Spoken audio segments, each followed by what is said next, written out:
Hello বন্ধুরা, আমার চ্যানেলে আবার প্রত্যেককে স্বাগত। আজকে যে ভিডিওটা বানাবো সেটা হচ্ছে মাদ্রাসা সার্ভিসের কতগুলি তথ্য দেব।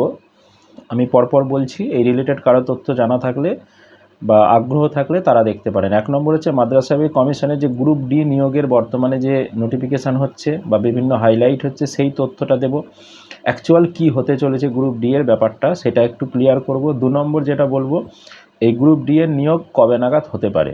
3 নম্বর যেটা বলবো, এই গ্রুপ ডি যারা চাকরি পাবে মাদ্রাসা সার্ভিসে তাদের স্যালারি কত শুরু হবে।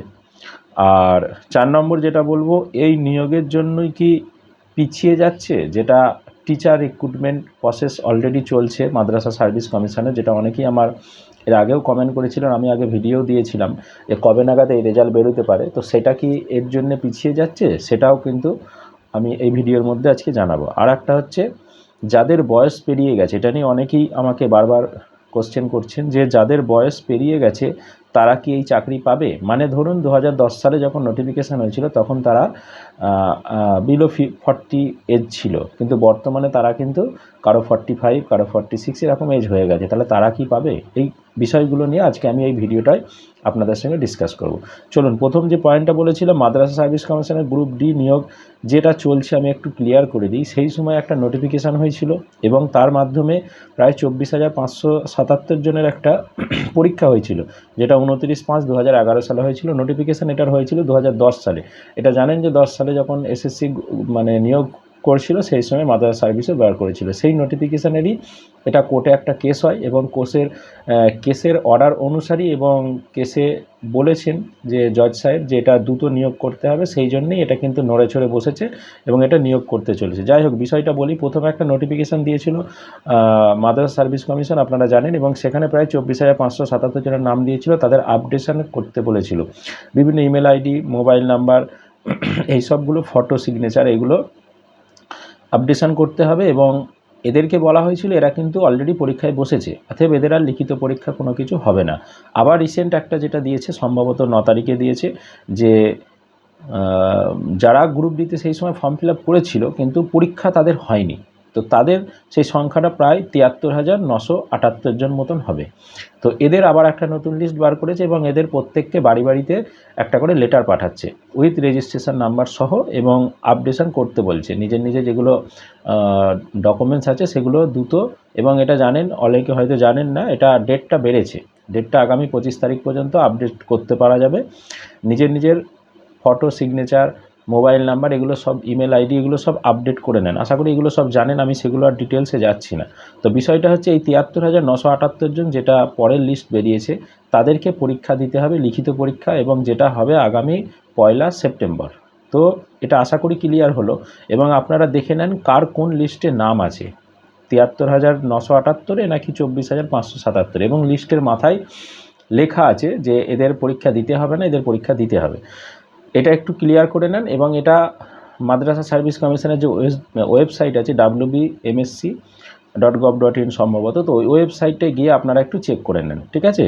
সেখানে লিস্ট পরিষ্কার সামনেই দেওয়া আছে, প্রত্যেকে নিজের নাম দেখে নেন, রেজিস্ট্রেশন নাম্বারও দেওয়া আছে, এবং সেই অনুসারে আপনারা নিজেরা, এখানে জেলা অনুসারে কিন্তু দেওয়া আছে এবং অ্যালফাবেটিক্যালি নিজের নাম অনুসারেও দেওয়া আছে, খুব সুন্দরভাবে দেওয়া আছে, পিডিএফ আকারে দেওয়া আছে, ওখান থেকে নিজেরা দেখে নেন।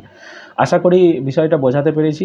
এবং এর সিলেবাস কীভাবে কী হবে না হবে সেগুলো আমি ডিসকাস করছি না, যদি প্রয়োজন হয় আপনারা কমেন্ট বক্সে কমেন্ট করবেন, আমি পরের একটা ভিডিওতে এটা ডিটেলস চেষ্টা করব জানিয়ে দেওয়ার, যদি আপনাদের আগ্রহ থাকে।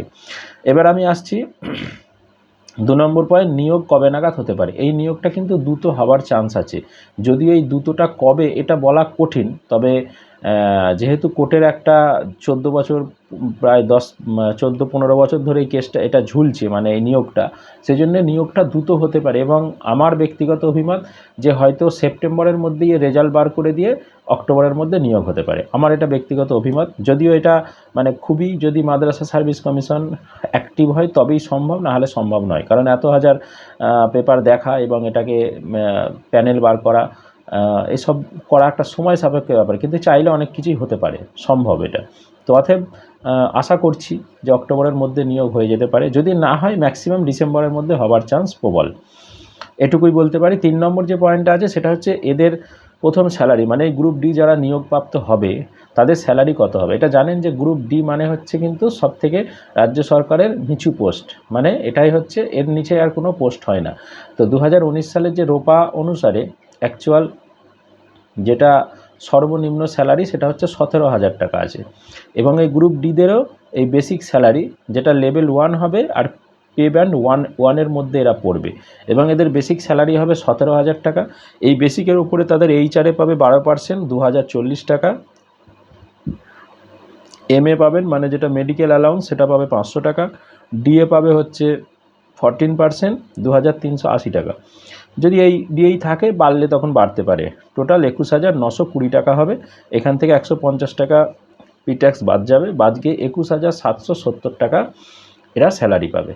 মানে বেসিক প্রথম যখন শুরু হবে স্টার্টিংয়ে এদের স্যালারি এটা হবে 21,770 টাকা। আশা করি ক্লিয়ার হয়েছে।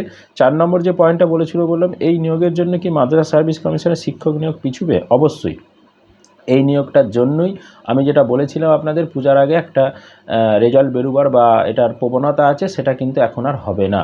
তার কারণ হচ্ছে এই নিয়োগটা গ্রুপ ডিটার আগে নিয়োগ হবে, তারপরে কিন্তু শিক্ষক নিয়োগ হবে। তার কারণ হচ্ছে এটা কোর্টের একটা গুতুনি খেয়েছে, সেই গুতুনিতে এরা ছোটাছুটি করছে। তো অতএব এই নিয়োগটা না হওয়া পর্যন্ত আপনাদের এই বাকি শিক্ষক নিয়োগের কোনো রেজাল্ট বেরোনো বা আদার্স কিছু হওয়ার কিন্তু চান্স আমি তো দেখতে পাচ্ছি না। তো অতএব এটা কিন্তু পিছিয়ে গেল। হ্যাঁ, হতে পারে যে ওদের যদি রেজাল্ট রেডি হয়ে থাকে কোনো একটা ক্লাসের কোনো একটা সাবজেক্টের কোনো একটা পার্টের, সেটা হয়তো বার করে দিতে পারে, কিন্তু এর প্রোগ্রেস, তার পরবর্তী সময়ে ইন্টারভিউ, মেরিট লিস্ট বার করা, ফাইনাল কাউন্সিলিং, এটা কিন্তু এখন আর হওয়ার চান্স খুব কম, এবং এটা আশা করছি আগামী বছরের ফার্স্টের দিকে, জানুয়ারি ফেব্রুয়ারি মাসের দিকে হতে পারে। আর একটা বলি, শেষ যেটা কোশ্চেন ছিল আমার, যে যাদের বয়স পেরিয়ে গেছে তারাও কি চাকরি পাবে? অবশ্যই, এটা একটা ভাইটাল পয়েন্ট, এবং আমি এটা বলবো তাদের একটা বিশাল সুযোগ। এবং আমার মনে হয় মাদ্রাসা সার্ভিস কমিশন সিট আপডেট করে নিয়োগ করবে। সেই সময় যে সিট ছিল এখন তার কয়েক গুণ সিট বেড়ে গেছে, অনেকেই রিটায়ার করে গেছে। তো অতএব এটা তাদের ক্ষেত্রে একটা বিশাল সুযোগ, কারণ তারা একটা চরম পর্যায়ে নিশ্চয়ই সেই সময় ছিল, তখন যখন ফর্মটা ফিল আপ হয়েছে, হয়তো 30 বছর, 32 বছর, 35 বছর তার বয়স ছিল। তো এখন কারো বয়স 45 হয়ে গেছে, কারো হয়তো 50ও হয়ে যেতে পারে। তো তাদের ক্ষেত্রে যদি তারা প্রিপারেশান নিয়ে থাকে, যদিও পরীক্ষা দিয়ে কম্পিটিশানে এসে পাওয়াটা একটু কঠিন, কিন্তু যদি পাই তাহলে কিন্তু তাদের একটা মানে এটা একটা জীবনের লাস্ট স্টেজ, এবং এখান থেকে অনেকেই পেতে পারে, এবং তারা চাকরির যোগ্য। তার কারণ হচ্ছে এটা নিয়োগ হচ্ছে সেই তখনকার নোটিফিকেশান অনুসারে। তো তখন যদি কেউ যোগ্য থেকে থাকে তাহলে সে কিন্তু এখনও যোগ্য। এটা এখানে কোনো নোটিফিকেশানে কোনো কিছু বলা নেই, এটা নিয়ম।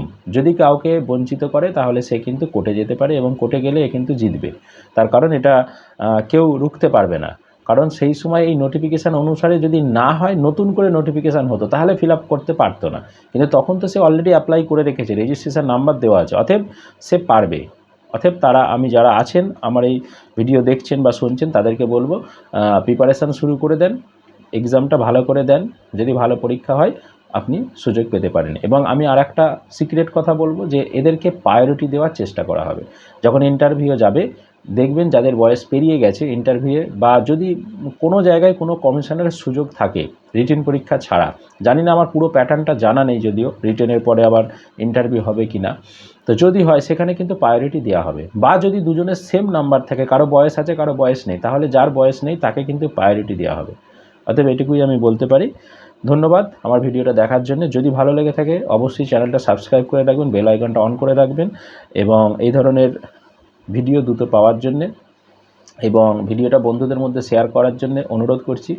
যারা এইসব তথ্য জানতে চায় বা বুঝতে পারে না, অনেকেই কনফিউশনের মধ্যে থাকে, তো তাদের মধ্যে একটু শেয়ার করবেন। ধন্যবাদ।